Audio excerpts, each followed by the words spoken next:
Welcome back. We're talking with animal trainer Mary Green of Canine Manners and More about some behavior problems or issues you may have been struggling with your dog. Mary, welcome back. Thank you. Good to be here today. Good to see you. Well, let's start with the first question. Jamie says we have a 15-month-old Chiweenie that we still have to put in his cage when we leave the house because if we don't, he will tear up the carpet.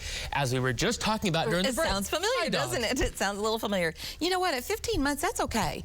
I have adult dogs that I still confine when I'm not home and can't supervise if I'm going to be gone for, any length of time. Sometimes that destructiveness happens within maybe the first 20 minutes after you leave.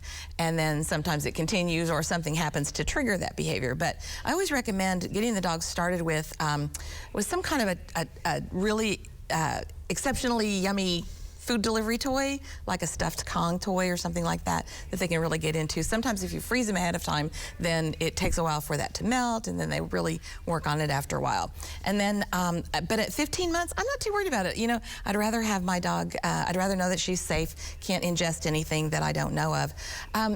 So we'll talk about just chewing in general, if they're tearing up carpet and things like that.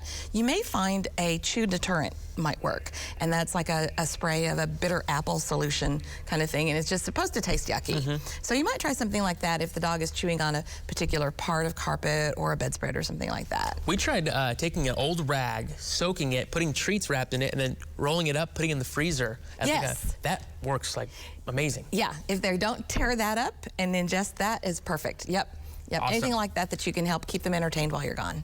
Well, Nancy says, my 19-month-old rescue beagle is afraid of people who come over to our home. Her barking makes us send her outside. Yeah, that's tough. With rescue dogs, you don't know a lot of their history. Sometimes you get very limited, and sometimes you know none of it. So I always say with these kiddos, just let them kind of take it at their own stride.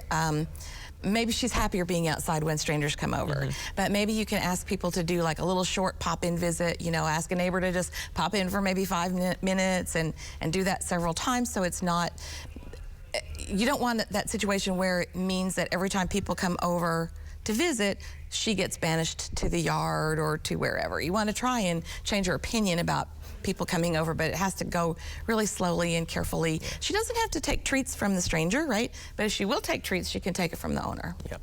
Well, this is a big one. This is a very common one. Pam says our Aussie Doodle watches TV, and anytime an animal is on the screen, he barks incessantly at it. We've tried diverting his attention, but nothing works. Change the channel. Change the channel. Simple as that. Channel. Simple as that. Yeah, there's really, not all dogs watch TV. I have one that does, and she'll try and race around and figure out where did those animals go, She might have chased them away. And I just hit that remote and I change the channel and I go back and to try and break that pattern of behavior, because I've tried a lot of things to divert that, but it's so, they're like, they don't understand it. And so if you can change the channel, that's probably your best option to fix that. And once they're fixated, they're glued to it. They won't stop. There's like no piercing that focus when they do that. You're right. Awesome. Well, Mary, thank you so much for being here. We appreciate you as always.